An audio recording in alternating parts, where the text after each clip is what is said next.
This is another video we are releasing in our series on how to make currency at League Start. Hi, it's Lerald, and I'm going to talk about what is probably the community's favorite early currency strategy, Heist. But before I do, don't forget to like and subscribe. Alright, let's talk about Heist. What makes it special? I think the real value in it is just simply that it generates a ton of basic currency very early, and for very low effort and very low cost. In terms of what it actually makes, most of it is just bubblegum currency, and we're talking normal stuff. Chaos orbs, orbs of alteration, chance orbs, alchemies, vols, all the usual stuff you would expect to get and use in the very early stages of leveling a character through the campaign and progressing into maps. In higher level heists, there is the ability to pick up special unique items, replica unique items, and at the very highest level, you can get some extremely rare and valuable bases that are used in high level crafting. Also, Heist creates stacked decks, tons and tons of stacked decks. I owe some of the most valuable stacked deck flips I've ever had at League Starts to Heist. Is Heist fun? I think that's really important, right? Is it actually fun to do? And I would say it completely depends on the speed of the build that you're playing. If you're playing a fast build, a zoomy build like Toxic Raid Pathfinder, yeah, it is. If you're playing a slow-moving, methodical build, something that's not really all that quick, no, I really don't think it is. So in terms of what you do in Heist, it's basically an alternate in-game to mapping. It's not really about killing dudes, it's mainly about running through a long, twisty hallway full of dudes, grabbing a fancy item, and then running out the way you came in, except now all the doors are locked and there are more dudes in the way. Now, I kind of just made it sound simple there, and it mostly is, but there are some complex aspects to Heist that add a ton of depth onto it, and most of that comes in the form of outfitting the friendly NPCs who assist you in the heists, the rogues. These guys, Nanette and Isla and Karst and so on. There are 9 of them in total. Now let's talk about the actual cost of doing this strategy. The sort of main first cost is Rogue's Markers. They are the main currency of Heist. You find them everywhere throughout the game, starting in Act 6, I think, but you especially find them in Smuggler's Caches, which are found in maps. Smuggler's Caches contain Rogue Markers, always, and then they also contain contracts, and they have a chance to contain blueprints, which are sort of the end-game version of Heist, whereas contracts more or less fill the role of like maps. They're the map equivalent, essentially, and blueprints are basically just like a super contract, a super map. There are no scarabs for Heist. There are sextants for adding one Smuggler's Cache into your maps. This is useful, but at the start of a league, buying sextants is kind of annoying, and certainly, you know, if you don't have void stones available yet, you're not going to be able to use sextants without those void stones. And also, adding one Smuggler's Cache in, you know, it may be cheap to buy that sextant, but it's kind of annoying. It's a bit of a hassle to go out of your way to buy that sextant just for the one Smuggler's Cache. There's a map device option for adding Smuggler's Caches into your maps. It costs 6 chaos. That's a pretty high investment at League Start. It's probably about on par with the sextant modifier, and you don't have to go buying it from somebody else, so that's good. It will absolutely pay off once you're able to afford it, especially at like higher levels. If you're doing Heist at T16 maps, then I think it can be pretty good, but for low levels, it's way too expensive to consider spending the chaos on that for like T1 contracts or whatever. Getting 2 extra caches per map will make stockpiling a bunch of contracts and blueprints pretty easy. It really doesn't take a lot of time or currency to accumulate a ton of Heist contracts to run. It's just 6 chaos per map. That's pretty expensive early on. So in terms of like whether the sextant and map device are necessary, I would say no. Maps are probably cheaper, so it's probably better to just run a few more maps, but it depends. If you're running high-level maps and you really want to just get as many contracts and blueprints in those maps as you can, let's say you've invested in an Atlas strategy where you have all of the Heist nodes, then I think that probably investing in that stuff as well would be worth it.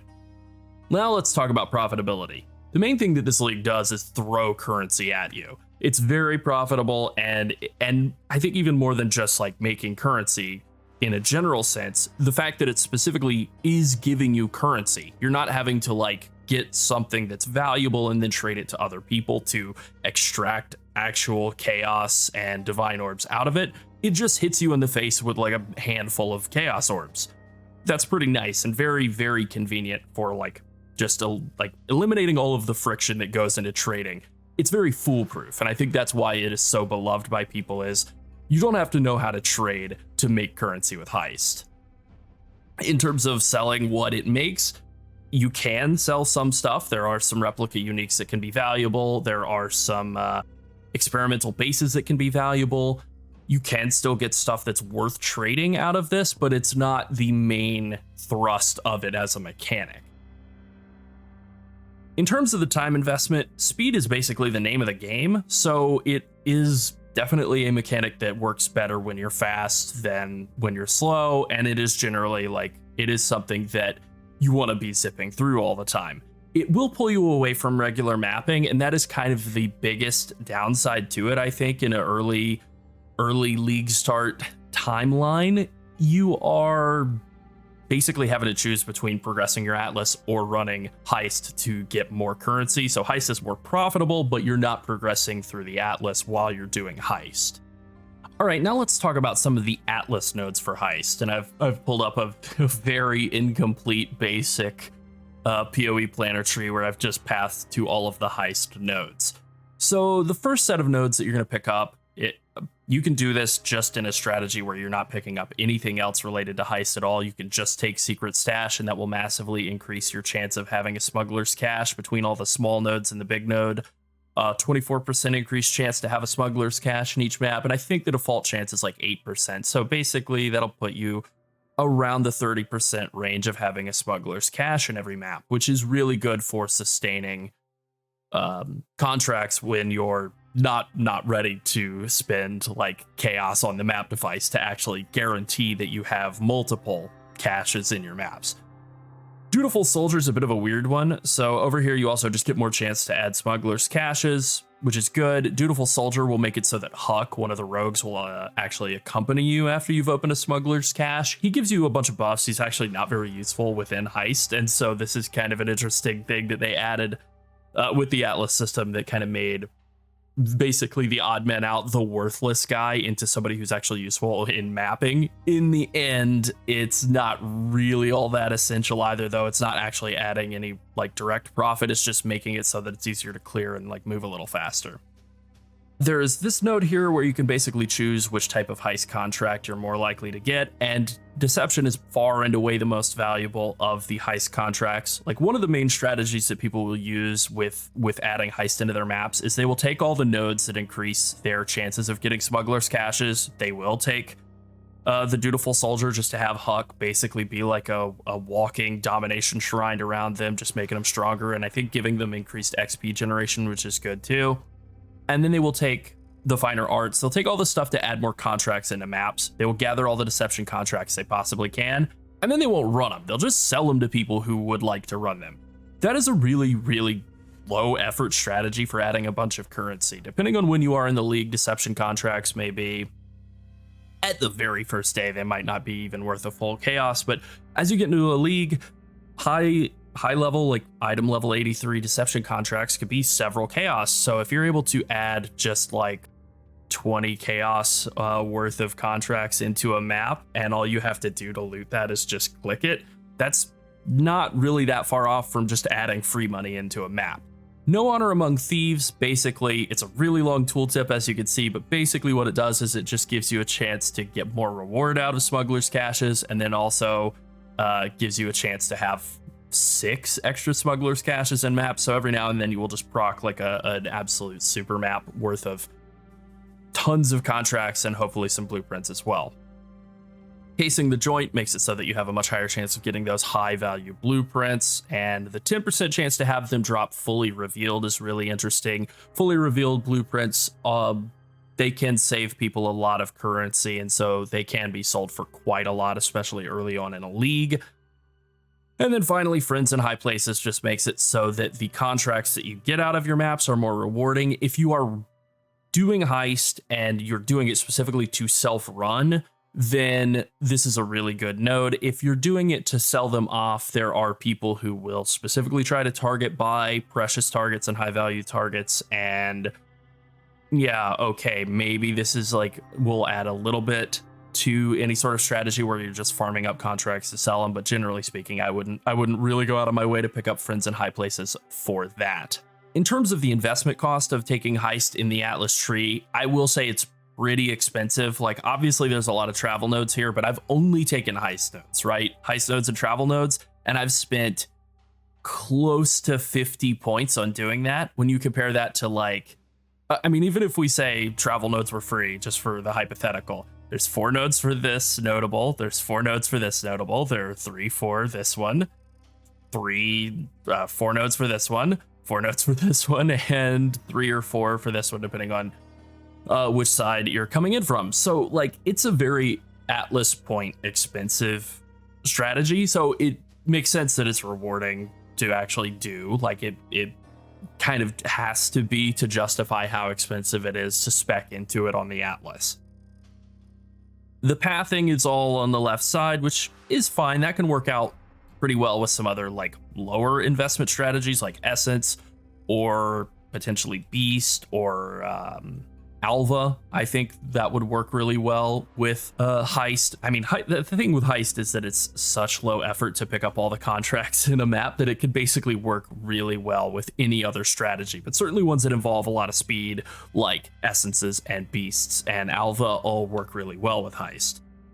The problem is just that the point investment for it is so heavy. It is so dense on points that you really are committing a lot if you want to maximize all the value. Now, you can drop some of these things here and there, that's fine, but then you are losing some of the value in terms of it adding profitability into your maps. The map tier of the area where you find the contract will determine the contract level, and they scale just like maps. So maps scale from, like, tier 1 is area level 68, and tier 16 is area level 83, and contracts basically run that same range, except they can be found even while doing the campaign, so they run more like in the area level 50 up to 83 range. But basically their reward structure and so on is pretty similar to map tiers. What's different here is that while higher tier contracts of blueprints will generally have a little bit higher value stuff, the rewards in the Heist, like this, specifically the end of Heist rewards, don't really scale with the quantity and rarity mods on a map. So, like, running a white contract versus running a rare contract, there's not really much difference. Most people will not bother to roll or scour or anything their contracts or blueprints. They'll just run them however they are, as long as they don't have any build disabling mods. You know, if you're playing a build that can't leech, you would probably just type in, like, leech, make sure that there weren't any that you can't leech, and then if that's the case, then you would scour those, and then that's basically it. You just run them like they are. All right, now let's talk about maybe the most complex aspect of this mechanic: rogues. You start out with 3 rogues, and then you unlock 6 new rogues by doing contracts with the ones that you have. I think the best way to look at this and think about this and kind of visualize it is just to look right at the PoE wiki page for the rogues. So that's what we're going to do. So you start out with the 3 rogues, Tibbs, Karst, and Isla, and by doing a mission or doing enough missions with Tibbs, you will unlock Talina. By doing enough missions with Talina, you unlock Nanette. Isla doesn't introduce any new rogues, as that says there. Karst is able to introduce Huck, and then by running missions with Huck, you get Niles, and then by doing stuff with Niles, you get Vendere, and then finally, by doing enough stuff with Vendere, you get Gianna.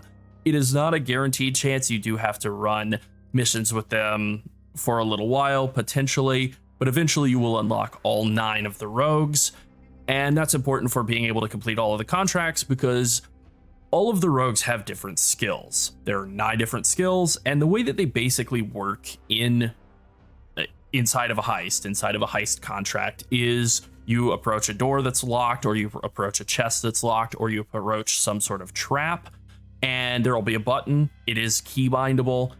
I keybind it to something on my mouse. I do recommend that. And you press the button either by clicking it or hitting your keybind, and then they will slowly start to fill up a bar. Once the bar is full, the trap will be disabled or the door will be opened, and you rush on through it.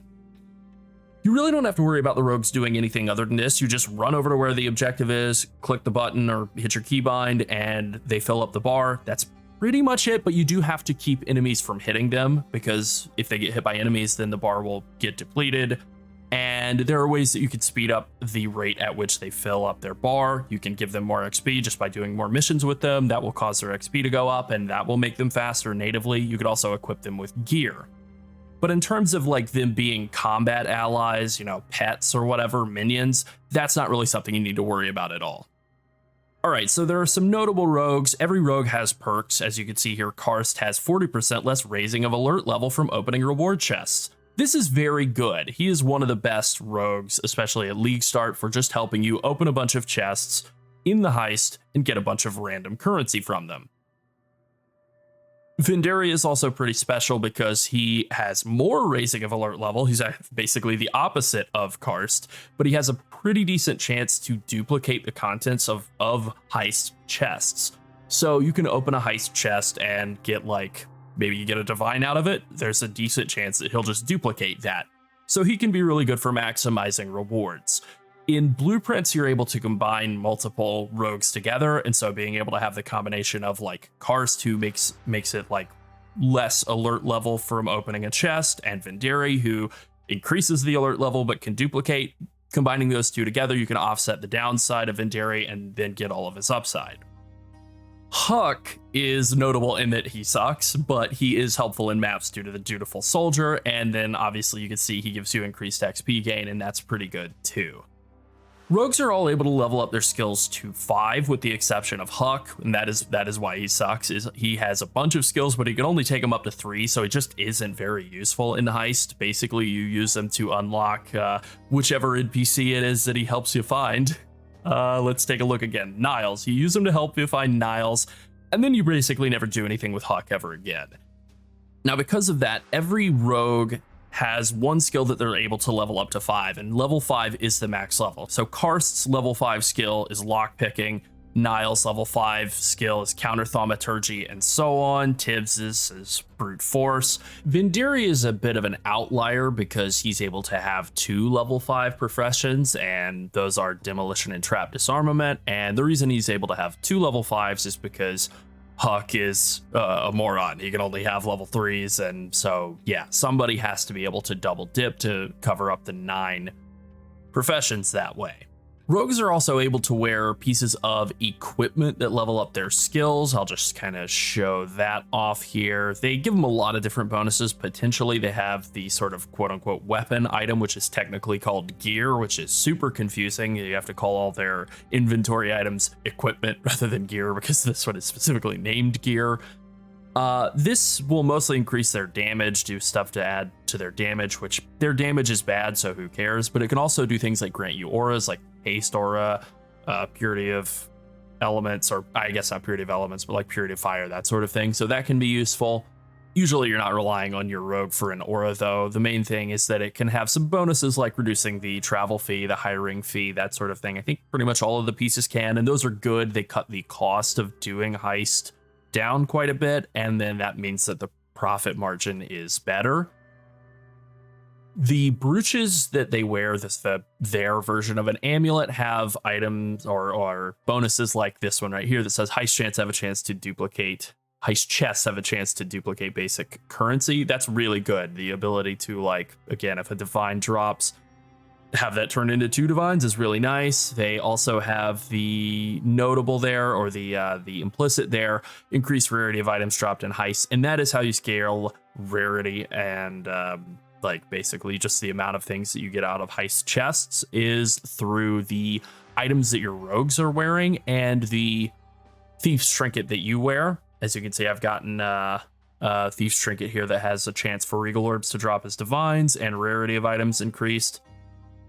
That's the only way to get the like amount of stuff that you get out of chests and heists to go up. So that's why you don't really care if you run them white versus running them like rare with high quantity or anything, because that quantity will only increase the amount of stuff that the dudes you kill drop, and the dudes you kill don't really drop that much. They're not really like that valuable. The main reason to kill them is just to get them out of the way and get them to stop killing you. So all of the rogues also are able to wear cloaks. As you can see, there are, like, the implicit here is reduced raising of alert level. That's kind of the main thing you want out of a cloak, is just reduced raising of alert level. You can again get some stuff like reduced travel fee that can be useful. You can roll all of this gear. There's a lot of complexity here, but the basic concept is just things like reduced raising of alert level from opening chests on cloaks, increased chance to duplicate div cards or basic currency on your amulet, increased job speed on weapon, reduced hiring fee on any of the pieces. Increased job speed is really, really good. And then the final piece that they have is called a tool, and it is specifically assigned to them based on like their job. So Gianna's a deception person, that's her job. So you would want to get a piece that increases her deception speed on multiple levels. Chance to not generate alert level on opening a chest using a deception is good. All right, so I kind of went down the rabbit hole a little bit here in looking at all of the possible mods on pieces of equipment for rogues, and the main thing that I wanted to emphasize, the one that is like really, really special and good if you're trying to do this at a high level rather than just kind of quick and dirty at league start, is on tools. So whatever rogue it is, you know, whether it's Karst, a lock picking tool, or like Ninette, what's she do? Perception, a perception tool, whatever.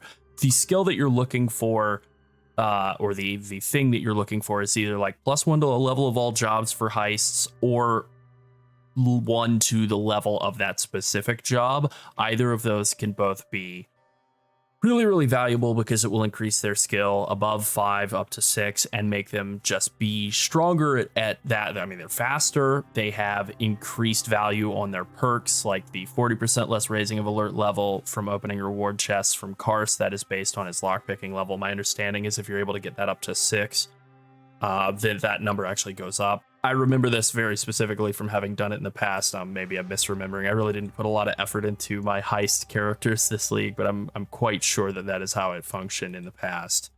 And I'm sure that they wouldn't go out of their way to change that. So getting job level specifically, which is different from character level, as you can see here, this is plus character level. That doesn't really do anything.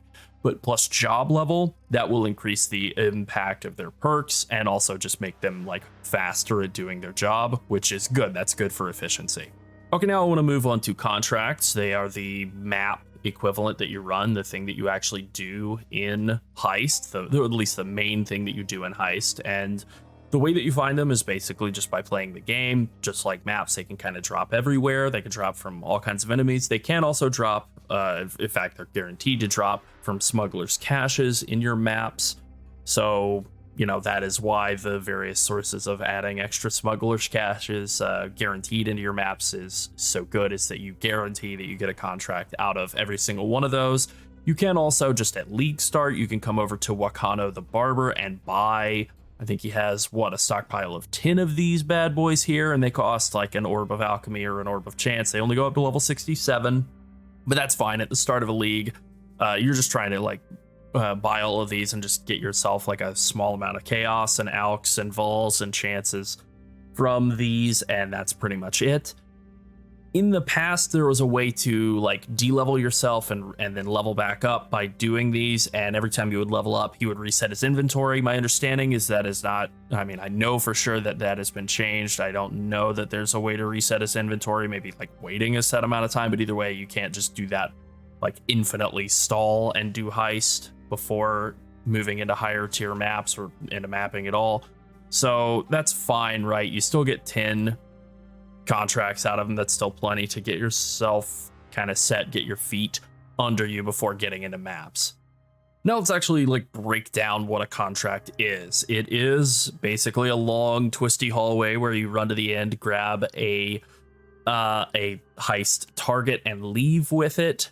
Heists have a job on them and a job level requirement on them. So this is a lockpicking job. You could use anybody who has lockpicking skill. It is level 3 though, so it would require whoever you're choosing to have level 3. Basically, whoever it is that's able to get up to level 5 on a specific job is always going to be the best person to take on that job. I think I will just open up a heist and kind of talk about some of the basics while I'm walking through it. And specifically, I'll talk about the way that you would approach this at league start, basically a baby heist contract. In fact, you know what? I think I will buy one from Wakanda specifically to show off like a baby heist contract. There we go. Okay, level 67. Now you can see that until you've hit the max alert level, you can actually leave and enter a heist contract. And this is true for blueprints as well. You can enter and leave them, and that's fine. It doesn't like close them. If you just leave and enter and come out to drop stuff in your stash and then go back in, that's all fine. Okay, I'm just gonna open misclicked. All right, there we go. I'm just gonna open this baby one here. And this is a brute force. We'll take Tibbs and we'll slam our way through this real quick. So the main things to be aware of when you're doing a heist contract, especially like early league start, is you're looking at the alert level bar down here at the bottom. And when that fills up, the area will get a timer before it goes into lockdown. As you can see, opening the chests fills up that bar. And all the regular chests, all the ones that just have a chest icon, they just basically contain random crap. And sometimes that can be good, especially like at league start, that can be okay, decent bit of currency in them. Whereas the ones that have like an actual icon on them will contain whatever's in that icon. So the ones that you really want to pay attention for, the reward chest, the reward room chests, are currency, which will be indicated by like a chaos orb, or divination cards, which just looks like stacked decks. Those are really the ones that you want to like mainly focus on. Some of the other ones can be okay, or at least an okay gamble. Things like Harbinger, Essence, Catalyst, those can all be useful. Fossils, not really that great at league start, but the main things that you're really looking to do are just like hit all the kind of regular chests, and then any currency and divination card ones, you would want to hit those as well. Now there's always a door in like regular contracts. There's always a door before the treasure room, and if you fill up the alert level, like if you fill the alert bar up to full, in fact, let's just grab this crate to show it off. You have this timer here. Now, one of the map mods that can occur is that the lockdown will occur immediately when the alert level is at full. So you want to be cognizant of that. You want to be paying attention for that. If we double tap this real quick, the treasure will drop out. We can grab it and then we can leave. The difference here from how we came in is that a lot of the doors will have locked. There will be a lot more guys waiting, especially on the other side of locked doors. There can be like really large packs of dudes that can actually be kind of dangerous. And yeah, so you want to be really like prepared to not like walk into projectiles.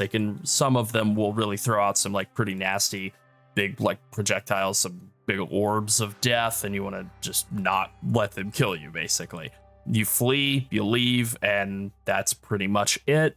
I didn't grab any currency really while I was in there, but then once you're done, you come over to Faustus the Fence and you sell the item that you got from the heist to him, and you get a bunch of rogues markers in return. I'm gonna buy another cheapo here. Let's see if there's a deception.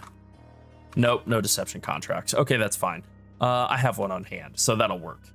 All right, so this deception contract, and I want to point out deception contracts specifically, they're the best, and they're the best by far. And this is for two reasons. One, they have no locked doors on the way out, so they are really, really fast. And two, they involve Gianna, and Gianna is able to get additional blueprint reveals whenever you complete a heist contract with her, and that is super, super valuable, super important. So we'll go into that in just a second. I will run one of these just kind of to show it off and maybe compare like the difference of how I would approach this at a high level as opposed to the one where I just ran and I was basically trying to kind of milk it for all it was worth, hit all the like baby chests along the way. This is how I would run one that was more like high level a little bit later into a league. I'm kind of moving along. I can't help myself. I will stop and do the div card treasure chest rooms, even though I know they're maybe not worth it. I just love stacked decks so much. They're just such a fun, low cost gamble. But as you can see, I'm pretty much zipping through. Like, since I'm right next to these, I guess I'll grab them, but I'm not looking to hit 100% alert level before I get to the treasure chest at the end. I'll just like tap whatever's along the way. Nothing of super high value dropped along the way, and that's okay. We're using the extra action button, or the whatever it is, the heist interact button as soon as we get into range of all the doors, to go ahead and get her to just start immediately interacting with that job. There is a keybind for it. I think I mentioned that early, but anyways, yeah, so now we'll just tap this, grab it, and then as you can see, there's going to be no locked doors on the way, so we're just going to leave. We're just going to say goodbye and get out of here. And this is why deception contracts are so amazing, and why they'll often be just like 5 times more expensive than all the rest of the other contracts, because they're useful for the like meta super in-game version, the blueprints, but then also they're so much less time consuming than the other contracts. And there we go. 1,400 rogues markers out of that high level one. That's pretty good. Now let's talk about blueprints. So blueprints are, in terms of the gameplay loop, they're like a very expanded version of a contract. There's some planning and setup to them.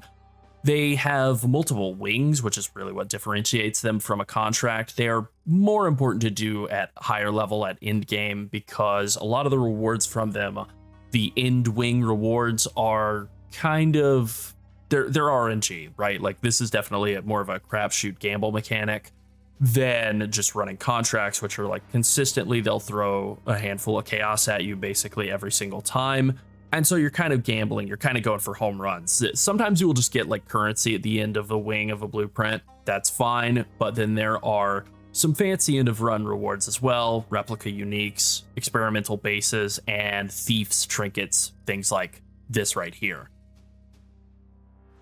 So in terms of the setup, you have 2 different things you have to do. First, you have to reveal the blueprint in order to show all the wings. And so I only have 1 Jana discount. Now, one thing about this is that each time you reveal a wing or a room, it increases the cost of all further reveals on that blueprint. So you want to reveal potentially all the wings. This is sort of something you kind of want to measure out, the cost of buying a blueprint versus the cost of the rogues markers required to reveal a wing. It may be cheaper to just buy blueprints that are unidentified, run them with 1 wing, and then just buy more and run those, as opposed to revealing wings. It really is just something you kind of have to play by ear.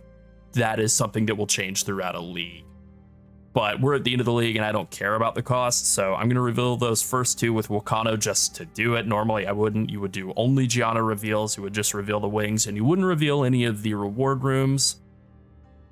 That's kind of hard for me sometimes to resist that temptation of revealing like div card rooms and maybe currency rooms, but really you probably don't make it up, on the back end revealing any of the reward rooms. You really just want to reveal all the wings, and then once you've done that, you want to come into the planning area. What is this area called? The planning room. Yeah, all right, cool. And you slap the blueprint down on a table, and now you have to assign rogues to do all of the jobs, and this is actually pretty straightforward. You basically just want to choose the best rogue at that job for each job.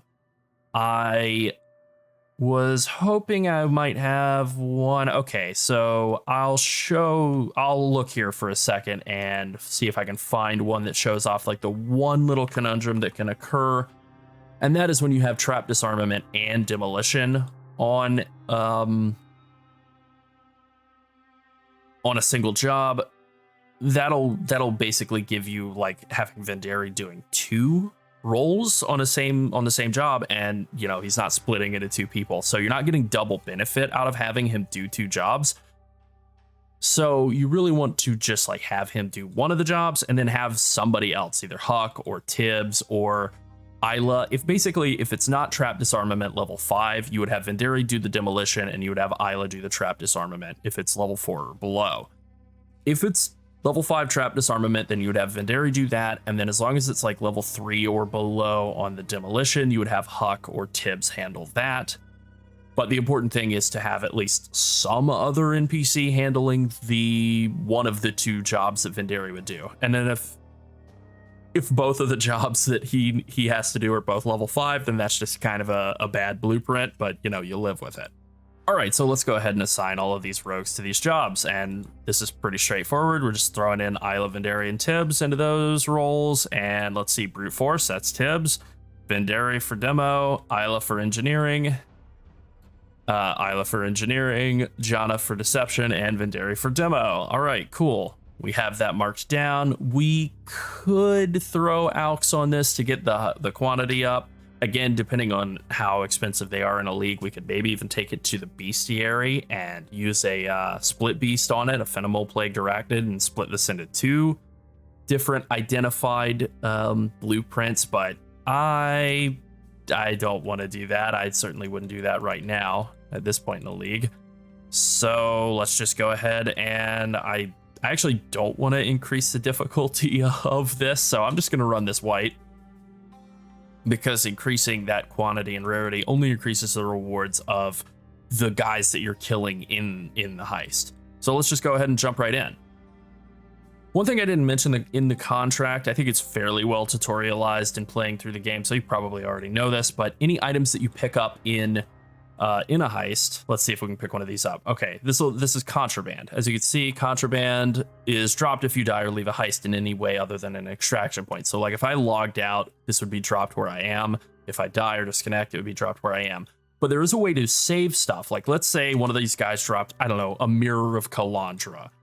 I could just walk out, just out the entrance, and now that item is no longer contraband. Incredibly simple. Like it feels like an exploit, but it's been in the game since Heist League. So to me, that indicates that it's intended. And in a blueprint, the way that we're going to like approach doing it is we're basically just going to run to the end. If there are any reward rooms that we really are interested in, like, I mean, I don't really at this point in the league, or in the last week of the league, I don't feel like I need anything out of this, but it was nice to see some like duplication coming from Vendari. That's cool. And honestly, I think doing ultimatum is actually a worse way to generate catalysts than doing heist and looking for ultimatum rooms. So that's something. Pretty much in heists, grand heists, the blueprints, I will just kind of make my way to the end and maybe click a handful of treasure chests along the way, unless there are like some currency or div card chests to hit. But the main thing I'm really looking for is just to kind of get smoothly to the end and then look around and see like, is there anything of value in that final room that I want? The answer is not really. A lot of people, if they walked into a room like this that had basically nothing of value, nothing worth more than like 10 chaos, what they would do is they would just leave. They wouldn't open any of these because they wouldn't want to have to deal with the guards and the locked doors on the way out. But you know what? I don't feel like leaving empty-handed, so I'm going to take some stacked decks, and I'm going to go, and we're going to get on out of here. You do want to be careful as you're leaving to not run through any of the trap areas. Now, I did run through one of the traps. You'll be able to tell, and certainly you'll be able to like get comfortable with which traps you can and can't run through. Some of the traps that are like this one right here, these things that just like launch mortars at you, you can kind of run past those as they're not too bad. But then some of the ones that'll be like mines on the ground or laser tripwire lines, those can be pretty spooky. Okay, another tip here is that we've completed one wing. So like we activated the alert level in a zone. If you activate alert level in a contract or in a grand heist wing and you leave, you won't be able to re-enter that contract or that wing. Okay, pretty normal. But if you still have open wings available to do in a grand heist, you can leave. You can go back out to the Rogue Harbour. You could go to your hideout even, throw stuff in your stash, do whatever you need to do, and then pop back into the heist, pop back into the Rogue's Harbor, pop back into that grand heist like nothing ever happened, right? No problem here. You're not being limited by like a number of portals like you would be in mapping or anything. You're free to come and go to empty your inventory. Like let's say you're, I don't know, doing Chaos Recipe, or for some reason you filled up your bags, right? You filled up your bags doing a grand heist. Very easy to leave, empty them out, go back in, no problem. The only thing that prevents you from going back in is the alert level hitting full and then you leaving for any reason, whether you died or left intentionally or disconnected or whatever. All right, I'm doing a second wing here just because that first wing of that Grand Heist was like so underwhelming. I think it's fine to, you know, if you're not going to lose like maybe more than a second or two along the way, I think it's fine to click some chests on the way to the Grand Heist final room. But really the point of doing Grand Heists is to get to the end and like find the stuff that is in that final room. Replica Restless Ward, there was a point in this league where that was pretty valuable. I don't remember who it was. Palstron, maybe somebody put together a league, a build, I think, that was using that, and that was like very zoomy and pretty valuable. So we'll take that. I think it was Replica Restless Ward. I could be mistaken. Either way, normally what I would do is I would pull up PoE Ninja if I was unsure about the replica items in a Grand Heist final room. I would just pull up PoE Ninja or just a trade site, and I would just look up the items, compare them all, kind of do the eyeball test, and go with the one that I think is the best option of the available choices there in that room. Oh, I don't want to go out that door. I want to go out this door. Great. All right, and we're almost out. And yeah, this is sort of what I've run into a lot with Grand Heists is they're very feast and famine. Unlike contracts, which are pretty consistently like good at throwing just a handful of currency at you all the time, Grand Heists you might run like 20 Grand Heists and basically just break even or not really make all that much, and then on the 21st one you'll like make enough to be able to buy a new house. And that's sort of the issue with them, is that they're very feast and famine, but when they are feast, they are wildly rewarding.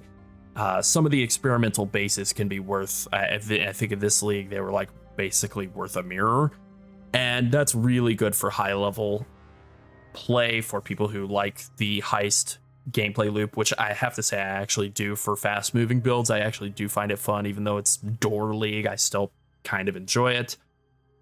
And yeah, the ability to just get an absolutely absurdly valuable item out of such a simple mechanic, right? You run to the end of a hallway, touch the wall, and then run back. Like, I like that a lot.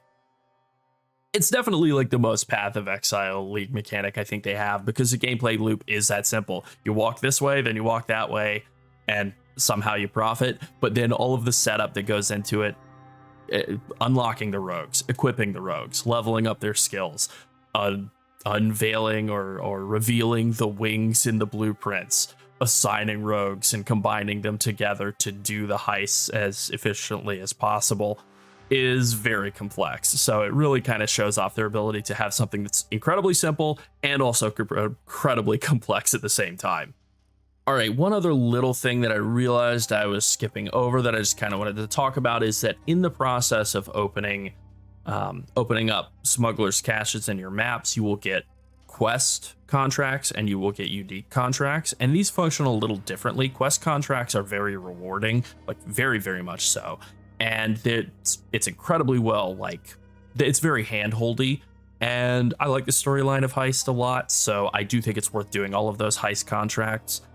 And yeah, I don't really think I have anything else more to say about that. I've already done them all, so I can't show one off right now, and that's fine. The unique contracts are a little different, and I'll just show this one off. Basically, they all culminate in a boss fight. You have to run them with a specific rogue, and as you'll see here, they start out with the heist already in lockdown mode. So we're gonna rush through here. So you're able to open all of the boxes on the way to the end, and then it culminates in a boss fight, and it actually does give you a lot of rogue markers. Like, it's a completely different gameplay loop to do these unique heists. It's fine. I find them mechanically like a little... I actually kind of find it mechanically a little more interesting. The idea of fighting through all the guys to the end is kind of neat. It's definitely a very different gameplay loop, and it certainly is nice to be able to grab everything in a heist. Like, that's kind of satisfying emotionally. Of course, the downside is that I don't think I'm really finding anything in this run that's like worth picking up, but that's okay. The main point of these really is just kind of to, sure, you can grab everything along the way, that's fine, but really, for the purposes of the video, we're just trying to get to the end and show off fighting the boss.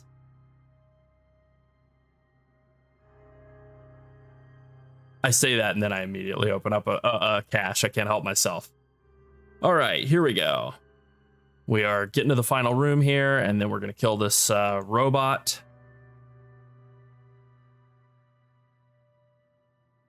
And that'll be that.